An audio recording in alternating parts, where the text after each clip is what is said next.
AMG family, Mondo here. Hey, just wanted to make sure real quick before we get started that you guys have subscribed to the AMG podcast channel.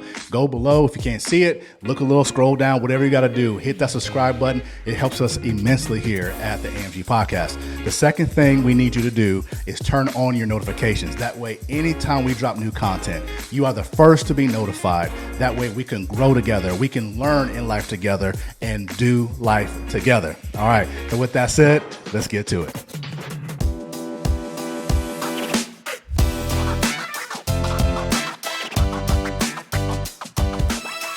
All right, what's happening, everyone, and welcome to the AMG podcast. This is your guy Mondo, and I've got the crew with me today. My main man, Craig Cooper. We got AJ Lavender, Travis Helm, and Larry Woods. What's going on, gentlemen? How y'all doing, man? Great. Fantastic. What's happening?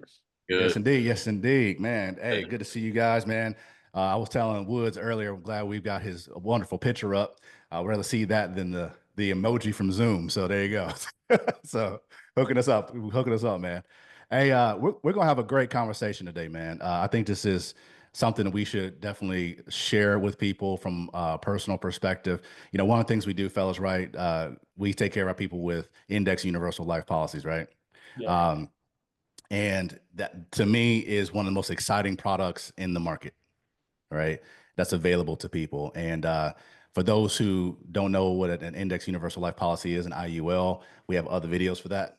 But we're going to talk about today applying it. We're going to kind of get a little personal and talk about how we would use it, the ways we do use it, and all that good stuff. And maybe it will spark something. Maybe it'll give you an idea. Maybe give you a thought.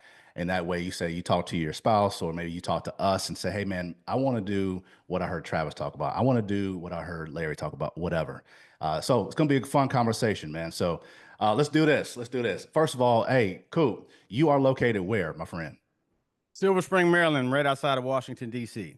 Yes, indeed. Larry Woods, where are you located? San Antonio, Texas. Yes, indeed. The country of Texas. There we go. All right. Hey, T. Ravis, where are you from, man? Raleigh, North Carolina. By way of Texas, though. Oh, yeah, by way of Texas, Austin, Texas. Now, my man. And then we got A to the J. This dude, I don't even know. Where are you at today, man? That's the thing today. So today I'm in Strathroy, Ontario, which is outside of London, Ontario, and then this is in Canada. So if people still don't know what that is, I'm about 2.5 hours south of Toronto. There we go. Love it. So we got an international AMG squad. There you go. Awesome. Love it, man. All right. So here's what I want to throw at you guys, man. Let's chop this up for a little bit. We all guys, we know what IUL is, and let's kind of go around the horn here. Let's say that you came into some additional money. All right. You know, however you got it, doesn't matter. A blessing, inheritance, or whatever, doesn't matter. And let's say it's $50,000. Okay. Solid number, 50 grand. And you know about IULs, and you're like, okay, I want to leverage this tool. I heard about it, and there's different things you can do.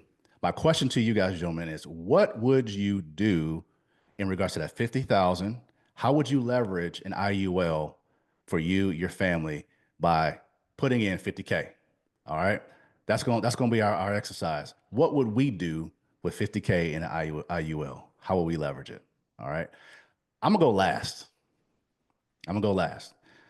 AJ, let's start with you. Let's start with Canada. Good old Canada. Let's start with you, man. So you got 50K. Wow. What you going to do, man?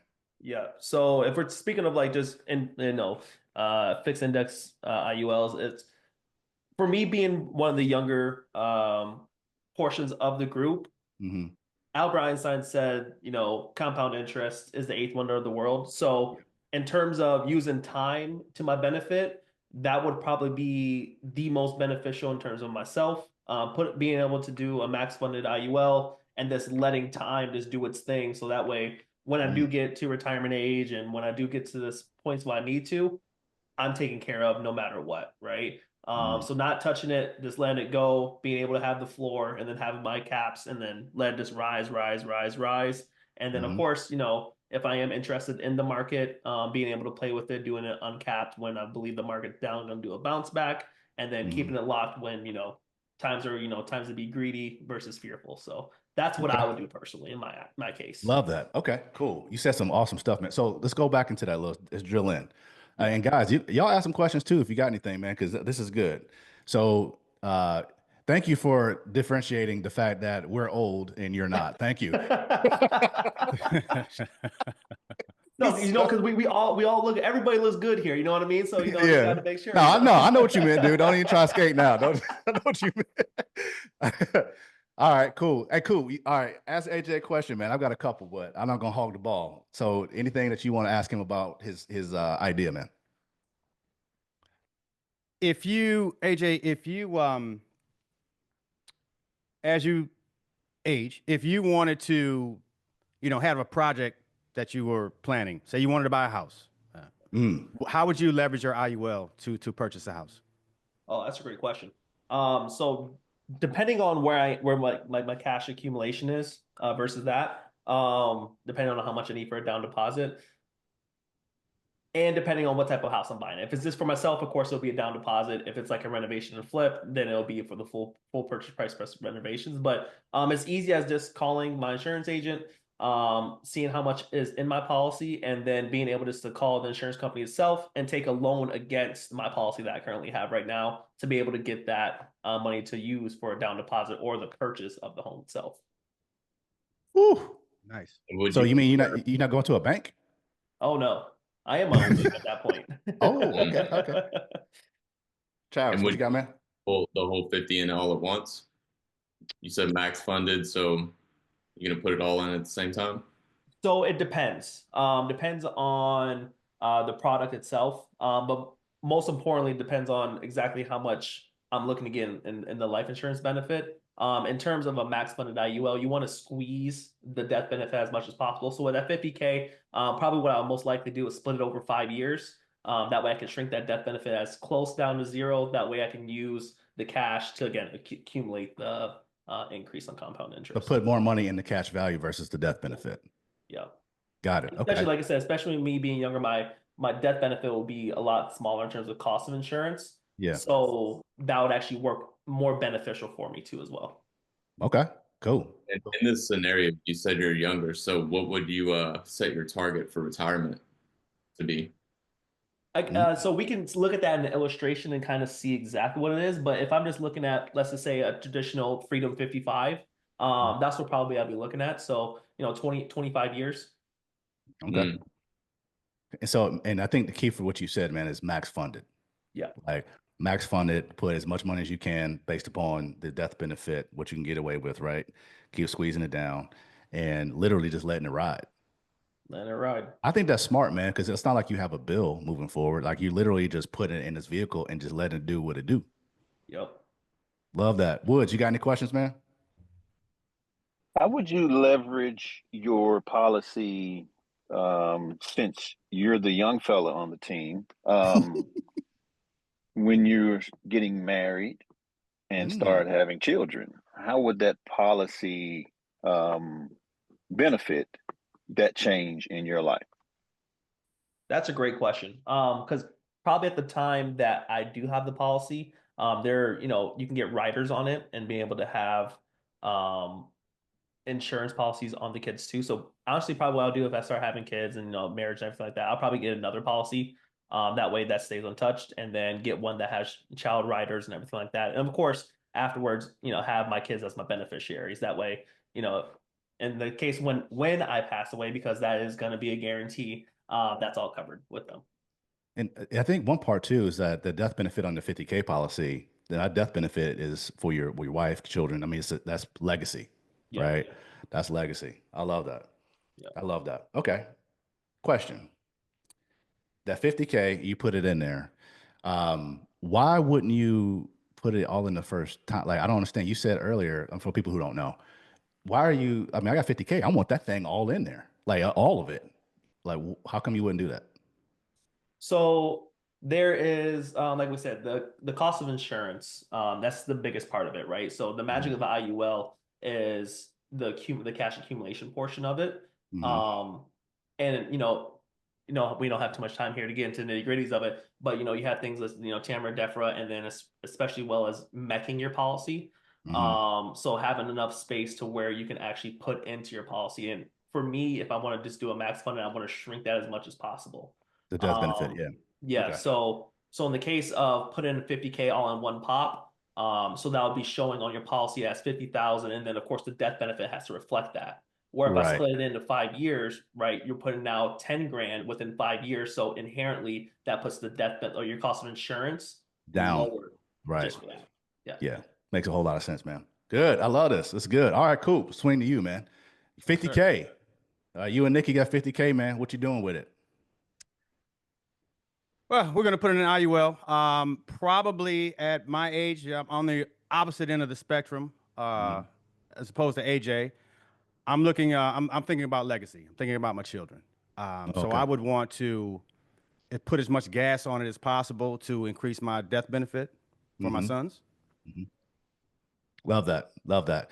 Now, let me ask you this, because for those who are listening, are these options, is this like one is better than the other, or it's just options? It depends on your strategy.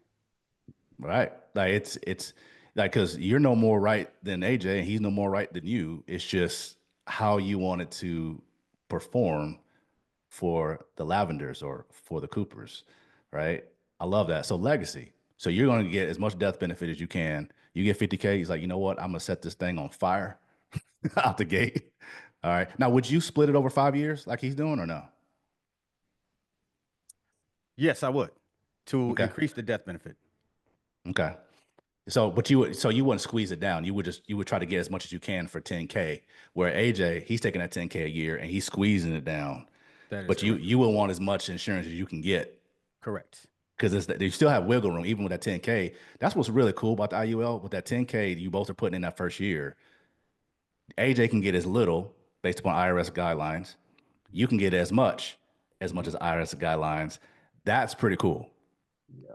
That's pretty cool. Love that. Love that. And how would you put gasoline on it? What are you thinking in terms of adding to it? Well, as AJ said, I would put as much as I could in that first 5 years to let that policy grow. With that, you want to make sure that it doesn't become a modified endowment contract. At that point, Right. then I've got a tax situation. Right. And I put in an IUL specifically for the death benefit, but as well as to create a tax shelter. Here's what's cool is that so AJ's would be max funded, but yours would not be. So you will put the 50 in, but you're getting more insurance, which is giving you more room to put more premium in. Correct. So you're actually over time you can max fund it, but you're not going to do it out the gate the way AJ's doing. Right. Love that. And throughout those years, if I come into some more money, I can always add it to it as long as I stay under that. Right. Yep. Love it. That's good, man. That's good. Wood, you got a question? So you said you would add to it as you have money coming in over the next 5 years. Is the plan to, once you retire, withdraw some of that money on a monthly or annual basis? Good question. I could use it as supplemental retirement income, which would then be tax free at that point. Yes, Lord. Yeah. I love those two words. Yes, absolutely. That's a good question, man, because I wasn't even thinking about that right away. But that could be supplemental. It also, I think for both of you, right, it could be the old crap fund. You know what I'm saying? You get some those moments, something happened, the water heater go out, or somebody's maybe in between jobs, or the kids need an extra such and such. You can pull from that fund and be the old crap fund. That's correct. In fact, I'm having an oh crap moment today. Oh, as yeah? my air conditioning unit is leaking. I Oh, drop no. my kids off. My brakes are squeaking. I get home. My car is leaking fluid. So if I had this policy 6 years ago, knowing my AC unit is going to cost $12,000, if I need to get new brakes, that's going to be $2,000. I could pull this money out of my IUL, receive it in probably 3 business days, as opposed to, taking it out of my savings. Yeah. No one is necessarily prepared to come out of pocket, $10, $12, $15,000, especially if they don't have to, right? So cool. Yeah. Ugh. So good, man. All right. I love this. Good stuff, Coop. All right, two different. And if you did pull that money out of your IUL, would you have any penalties on doing it?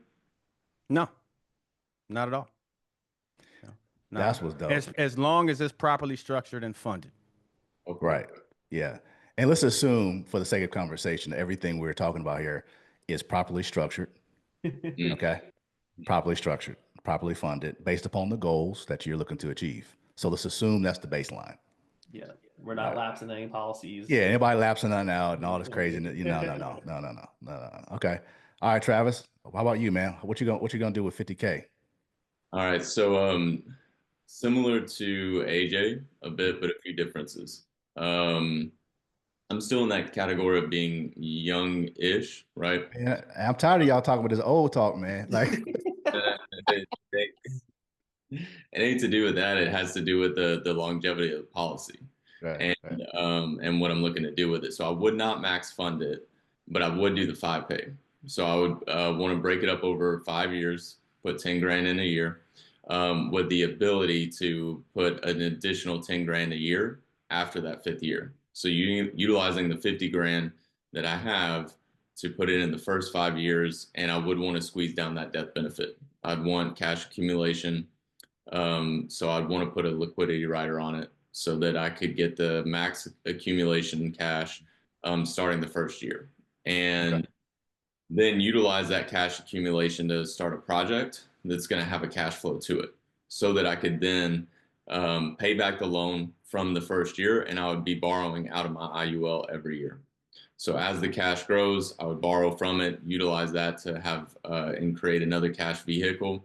And then as that's accumulating money and that business is growing, so whatever entrepreneurship I want to get in at that time, and if you're saying it's happening now, then I'm immediately going to pump it into an education business that I'm starting, take cash out of that, put it back into the IUL, and as it's compounding interest, be able to utilize that money for private banking. Man, hustling. Yeah, yeah. I would want to hustle that IUL, and I would want it to make more, make more money. Yeah. So that's one approach where it's like you're not going to set it and forget it. You're actually going to be working this thing. You're playing chess with it. Right. And again, there's nothing wrong with checkers. There's nothing wrong with chess. It's just a different approach. We have clients, right, guys, that will sit and say, hey, you know what?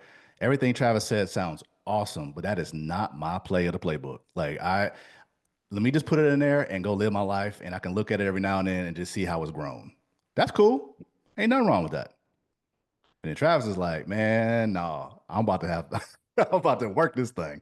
I love it, dude. That's good. Okay. Very cool. Because if I could push it up too, I would also really utilize the private banking aspect. So I'd start taking paychecks and what I'm making, put it into the IUL, and then whatever I need for the month in terms of bills, rent, all that, I would pull it out of the IUL as a loan, but just be paying my IUL back versus the bank or loan agency or whoever. So, fellas, let me ask y'all this before we get in the woods. What kind of freedom do you think Travis is going to acquire financially from that? Is it freedom or is it not? It's rhetorical. It's definitely freedom. Yeah, absolutely. Wouldn't it be nice if you're like, oh, I need this, and you always have the fears like, man, what if I get rejected from the bank? And now you're like, that's not a thing anymore. Yeah. Sign a few papers and it'll be there within 48 hours. Yeah, man. Like Coop said, 3 business days to get, the money you need out of your own policy. Like, come on. It's so crazy. To your point on that, the private banking piece. What's that? It's going to take me 3 business days to get into a credit union to set an appointment. Oh yeah, for real. Yeah. Here's what's crazy, man. Can I give you an example of that? So I have a friend of mine who has a great business, and I'm one of his actual clients. He's become a good friend, and he's been in business for a little over 4 years, and he's making some serious revenue monthly. And he was looking to expand his business and grow and scale, and he's got the bread to do it and all that kind of stuff. But of course, he didn't want to use his own reserves from the business, right?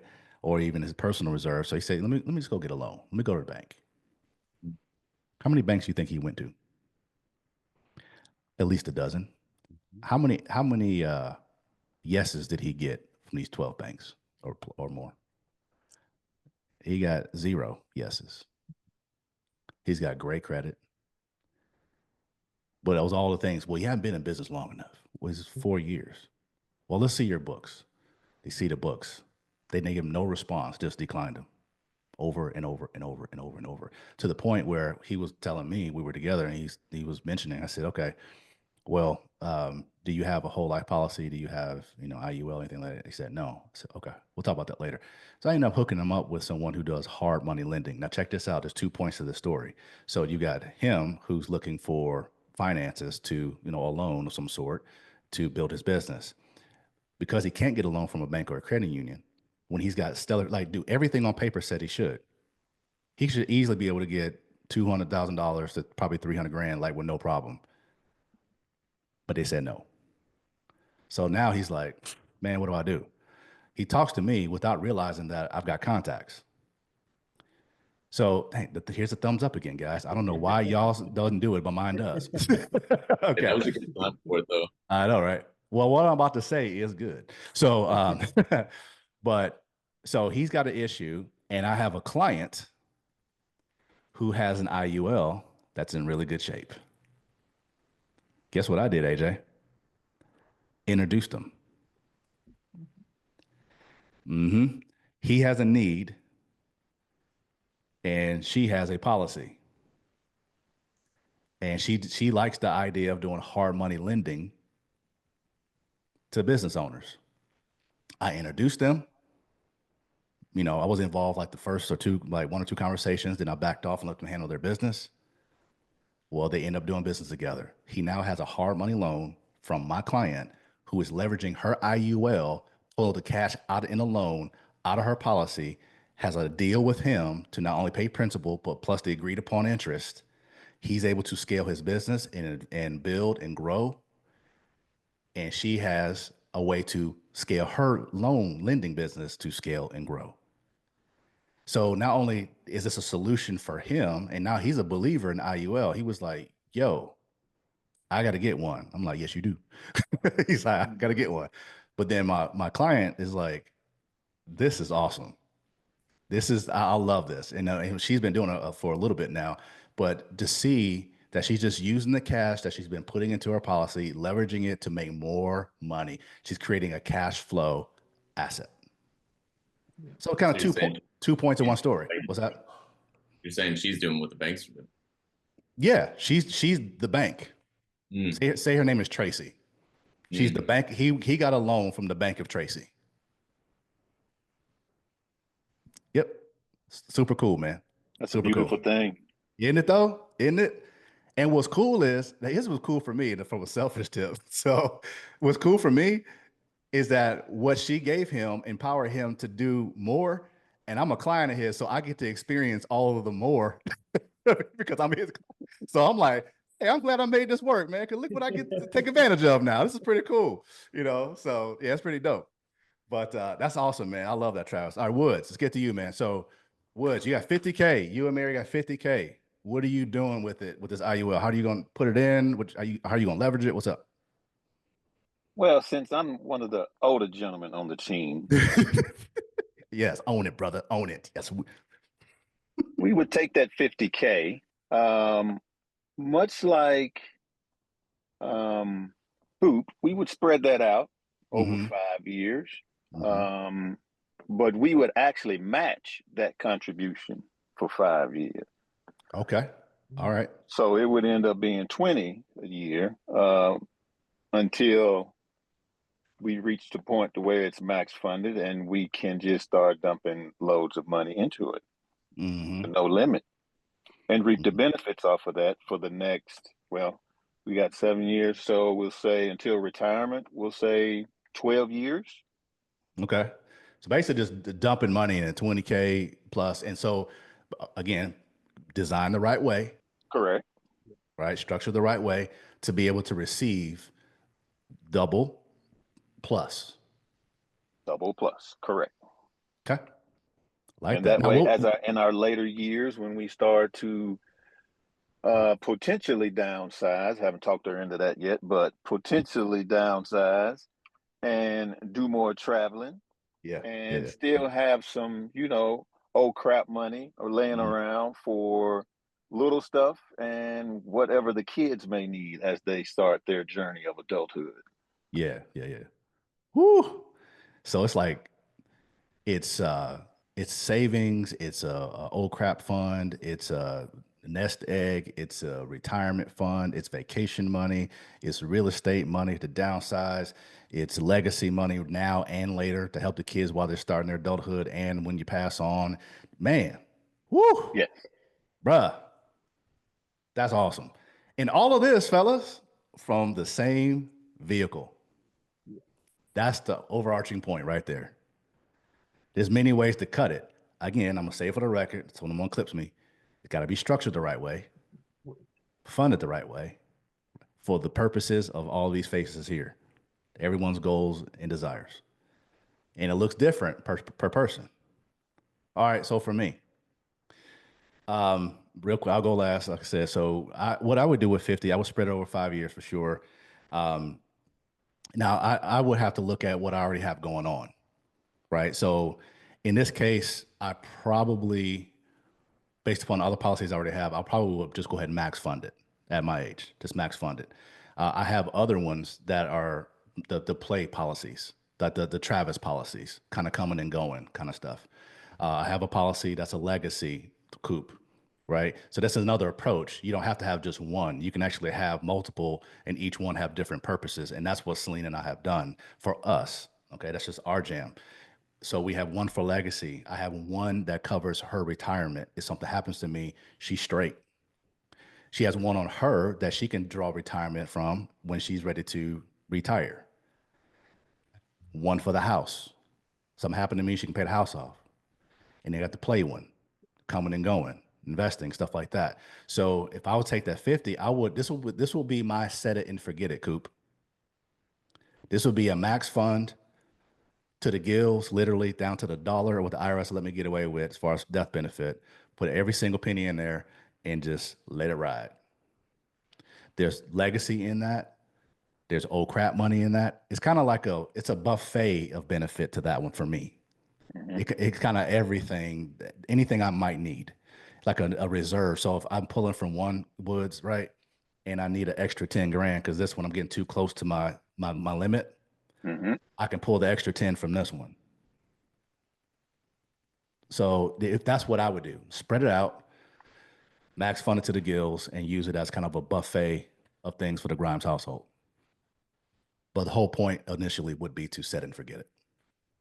Just let it roll. What did Einstein say, AJ? What did he say?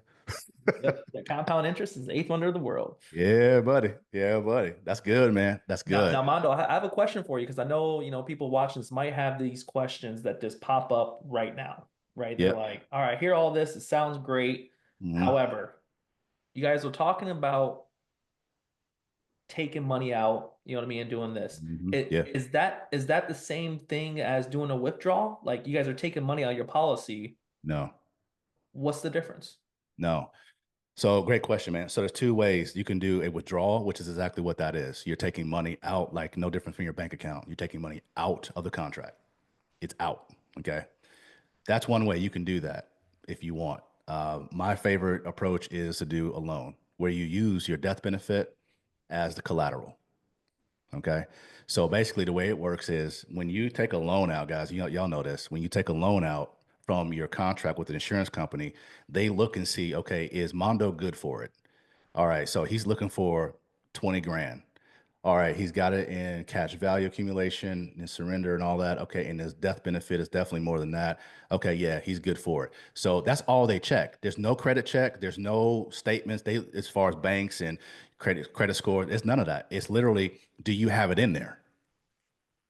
And do you have the benefit, the death benefit, as collateral to cover the 20 grand if you never pay it back?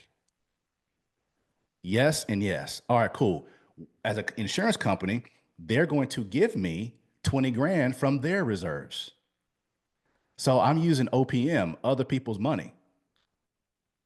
They send me 20 grand from them, not from my contract. Now, I know there's interest. Yes.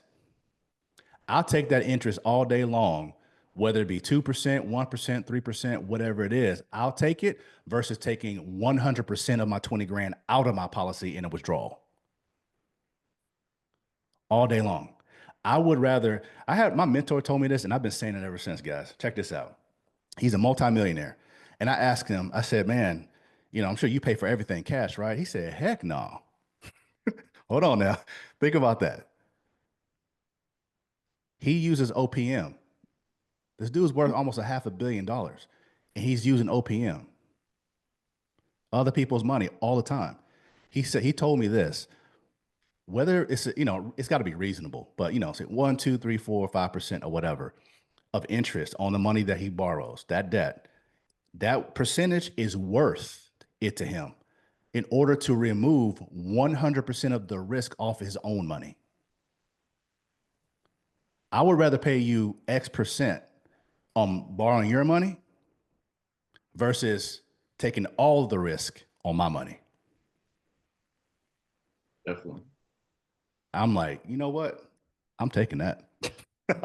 I'm taking that. So yeah, man, I think it's great. You could do either way, obviously. It's how you cut it. But for me, I like the loan feature because your money still is accumulating value in there. There's a way it goes. You're going to still net a certain percentage of growth. Okay, and there's numbers and all that. So, but we'll get into that on a consultation, right, guys? We'll get into the details of that on a consultation. But you can still win. You still win, right? It's got to be managed the right way, proper way. So, but yeah, it's people say, well, I'll take a loan out, man. They're gonna make me pay it back. Well, yeah, they do in the death benefit.